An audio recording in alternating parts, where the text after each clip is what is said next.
আসসালামু আলাইকুম। বর্তমান সময়ে ভারতের সবচেয়ে আলোচ্য বিষয় কি জানেন? সেটা হলো বাংলাদেশ পাকিস্তান ডিফেন্স ডিল। তো ভারতীয় মিডিয়া অনেক উত্তপ্ত হয়ে গেছে যে বাংলাদেশ পাকিস্তানের সাথে ডিফেন্স ডিল করতেছে। তো এই ডিফেন্স ডিলটা কি আসলে? ডিফেন্স ডিলটা হলো যে ভারত যদি কোনো সময় বাংলাদেশে আক্রমণ করে, তাহলে পাকিস্তান আমাদেরকে সামরিকভাবে সহযোগিতা করবে। অস্ত্র দিয়ে তারা যুদ্ধে অংশগ্রহণ করে। তো এতে ভারত অনেক ভয় পেয়ে গেছে। এমন ধরনের কোনো ডিফেন্স ডিল কিন্তু এখন আমাদের দেশের সাথে পাকিস্তানের হয়নি। কিন্তু ভারতীয় মিডিয়া বলতেছে যে এটা হয়ে যাবে, খুব শীঘ্রই হয়ে যাবে। ইউনূস সরকার সকল ডকুমেন্ট রেডি করে ফেলেছে।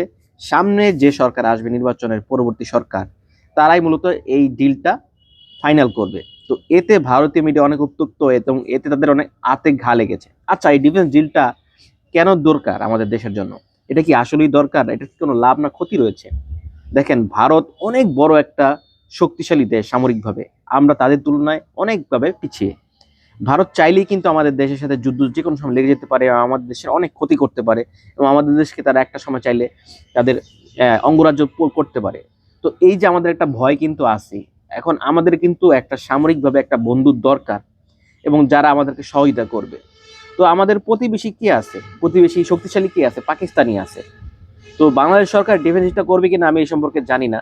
তবে যদি এই ডিলটা করে, এটা আমাদের দেশের জন্য একটা পজিটিভ দিক আমি মনে করি। কারণ তবে এইটা আসলে যারা সামরিক বিশ্লেষক আছে, এই ডিলটা কতটা আমাদের জন্য ভালো না খারাপ এটা তারাই বুঝতে পারবে, যেহেতু আমরা সাধারণ নাগরিক, সেই সম্পর্কে আমাদের পর্যাপ্ত জ্ঞান নেই। তবে ভারত কিন্তু প্রতিনিয়তই দেখেন বিভিন্ন ধরনের বা আমাদেরকে বর্তমান সময়ে থ্রেট দিয়ে যাচ্ছে, যুদ্ধ করবে আমাদের দেশের। চিটাগাং তারা কেটে নিয়ে যাবে, দিনাজপুর কেটে নিয়ে যাবে। তো সেই প্রেক্ষাপটে এই ধরনের ডিফেন্স ডিল আমাদের দরকার। তো এই যে ভারত, বাংলাদেশ এবং পাকিস্তানের ডিফেন্স ডিল করতে চাচ্ছে, এই বিষয়ে আপনার কি মতামত? এটা হলে কি ভালো হবে না খারাপ হবে, আপনাদের কি মনে হয়?